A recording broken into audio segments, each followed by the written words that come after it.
Get a better broadcast, podcast and voice-over voice. Hello, I'm Peter Stewart. Welcome to today's episode. So yesterday we were talking, well, it's a kind of phrase I gave. It was the Goldilocks effect, wasn't it? The different sounds that your voice can make, the Goldilocks vocal folds, one where they're closed too harshly, another where they're not closed quite enough, and the final version where your vocal folds do close appropriately, properly, to give a nice sound, an even sound.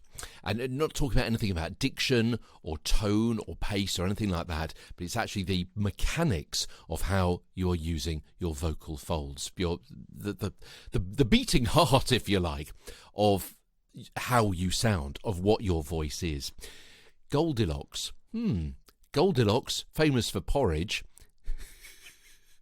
There's going to be a really contrived link here. And that's appropriate because today we're talking about the food and drink that can damage your voice. See what I did there?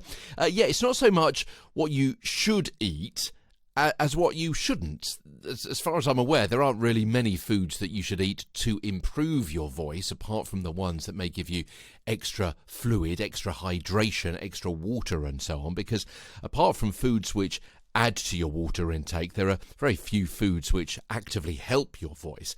Most foods either hurt it or make little or no difference either way, he said, shrugging as he gave that particular phrase.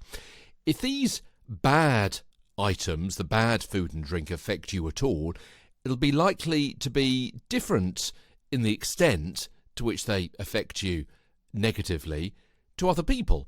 We're all different.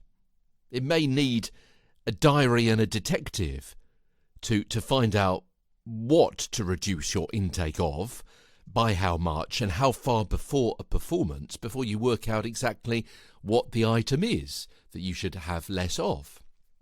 As I say, when and how often. Professional dietary help may be useful in that regard. And note that some of the items I'm going to be talking about over the next couple of 3 days not only affecting your voice directly, but have other associated side effects on your performance. Yeah, we'll be talking about those. And also the regular reminder that none of these foods or drinks will ever directly touch your vocal folds, unless it's just before you choke, of course, and that's a slightly different matter, in which case I wish you well and thank you for listening to the podcast. So tomorrow, the food and drink naughty list. We'll be going through those, the food and drink good list the day after that, and then a few myths that we are going to bust about water as Get a Better Broadcast podcast and voice-over voice continues. From London, I'm Peter Stewart.